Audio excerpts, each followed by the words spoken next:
In this video, I will share with you composition rules and guides that I maximized in my very own product photography. The first one is the rule of thirds. John Thomas Smith, a painter, engraver, and antiquarian, first wrote this long-standing rule back in 1797. To follow this rule, you place your subject on the left third or right third of the frame, creating a pleasing composition. Each intersection point is a potential point of interest. So you just align your main subject along with other elements of the frame along these points to create a balanced and visually interesting image. For example, looking at these photos of the chocolate truffles, the one when I used the rule of thirds to position the subject and the blurry logo looks more pleasing and balanced than this one where the subject is off center. For me, the rule of thirds is the easiest and simplest rule to follow and utilize in my product photography. And to be honest, I used it a lot before I was able to explore other composition techniques, which lead me to my second favorite way to compose images, the diagonal composition. This is when the elements in the image are organized based on a diagonal line. Diagonal lines help to create depth, a sense of tension, and dynamicism in a photograph. Dynamicism simply means the illusion of motion. Diagonal lines have more energy and impact than horizontal and vertical lines. For example, these brownies looked okay with this composition, but just changing the composition a bit and photographing it diagonally made it more appealing. We see the same effect on the Juanitos bread and the chicken steak. But it does not end there. The direction of your diagonal line has an effect too. If the diagonal runs from top left to bottom right, it is closer to how the eye is accustomed to scanning the page, so it will be easier to follow and can suggest tranquility. But the downside is that it has less of a dynamic impact. On the other hand, if the diagonal line runs from the bottom left to top right, it is more challenging and dynamic. And it gives power, forcefulness, and movement to the picture. To show a few examples, here's another photo I took for Juanitos bread. I wanted a peaceful afternoon snack feel, so I followed the diagonal composition from top left to bottom right. On the contrary, and as the name of this product suggests, I wanted to add more movement and dynamic to this composition, so I followed the bottom left to top right diagonal line on this image.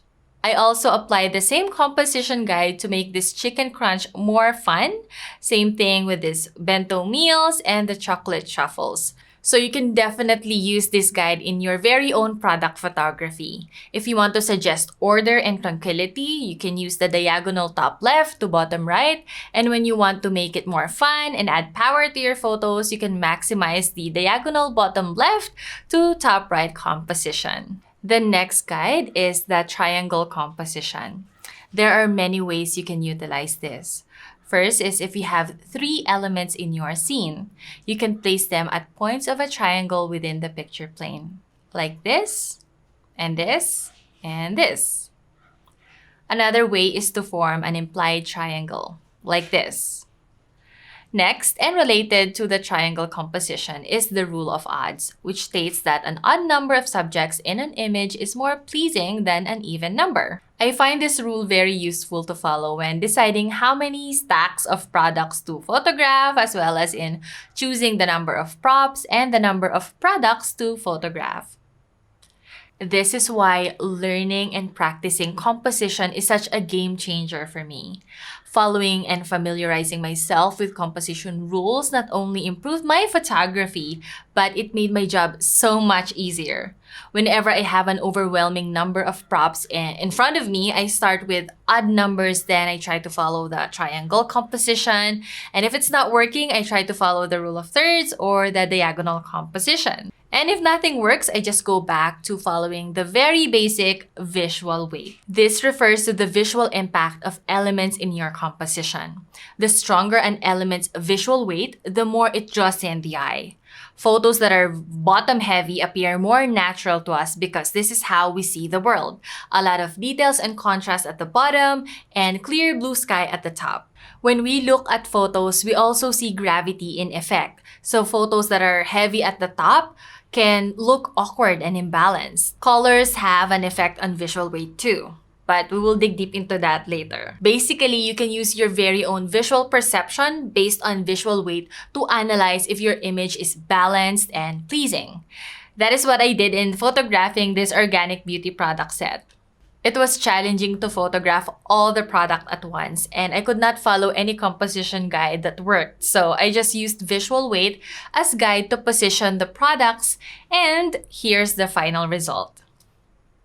The techniques that I shared with you are just a few of the many other rules and guides that you can maximize in product photography. But it's an easy and doable way to start. Once you master these composition guides, you can explore other rules like the golden ratio, the golden spiral, dynamic symmetry, and many, many more. I myself am constantly learning and exploring composition techniques in my photography because repeated use of techniques can lead to predictability in our work. Just to encourage you there that we are all learning and exploring.